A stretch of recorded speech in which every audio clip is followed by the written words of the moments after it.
मित्रों, मैं आपको बीकॉम फर्स्ट ईयर का ए ग्रुप का सेकंड पेपर जिसको आप बिजनेस लॉ बोलते हैं उसके बारे में जानकारी देने जा रहा हूं। अगर इसमें हम बात करें तो आपको 6 एक्ट मिलेंगे पढ़ने को। पहला एक्ट की बात करें तो इंडियन कॉन्ट्रैक्ट एक्ट 1872 जिसको हिंदी में बोलते हैं भारतीय अनुबंध अधिनियम 1872। अगर दूसरे की बात करें तो सेल्स ऑफ गुड्स एक्ट 1913 वस्तु विक्रय अधिनियम 1930 है। अगर तीसरे की बात करें तो इंडियन पार्टनरशिप एक्ट 1932 भारतीय साझेदारी अधिनियम 1932 है।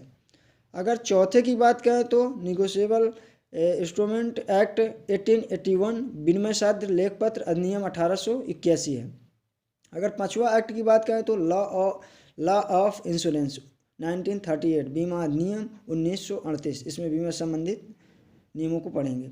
छठवां एक्ट की बात करें तो UP shop commercial instrument act 1962 Uttar Pradesh दुकान वाणिज्य अधिष्ठान अधिनियम 1962। आप ये 6 एक्ट के बारे में जानेंगे जिसमें अलग अलग चैप्टर आपको पढ़ने को मिलेंगे।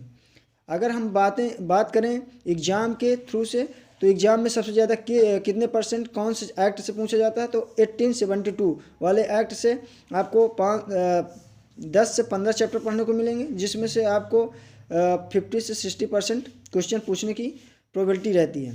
एक्ट अगर बात करें 1930 की तो उसमें 9 से 10 चैप्टर पढ़ने को मिलेंगे, 40% की प्रोबेबिलिटी रहती है एग्ज़ाम में आने की। एक्ट 1932 की बात करें तो आपको 7 से 8 चैप्टर पढ़ने को मिलेंगे, आपको जो है 30 से 35% प्रोबेबिलिटी रहती है एग्ज़ाम में आने की।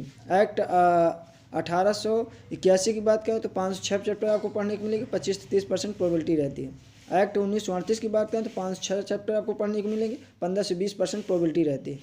एक्ट 1962 की बात करें तो 6 से 7 चैप्टर तक आपको पढ़ने को मिल सकता है, 10 से 15% प्रोबेबिलिटी रहती है एग्ज़ाम में आने की। प्यारे मित्रों, मैं आपसे ये बताना चाहता हूँ कि ये हिस्ट्री नहीं है, इसमें आपको एक्ट और सेक्शन के थ्रू आपको फैक्ट में बात करना पड़ेगा और फैक्ट में आपका आंसर होना चाहिए, तभी आपको अच्छा नंबर आएंगे। धन्यवाद मित्रों, आप समझ चुके होंगे कि इसमें क्या पढ़ना है।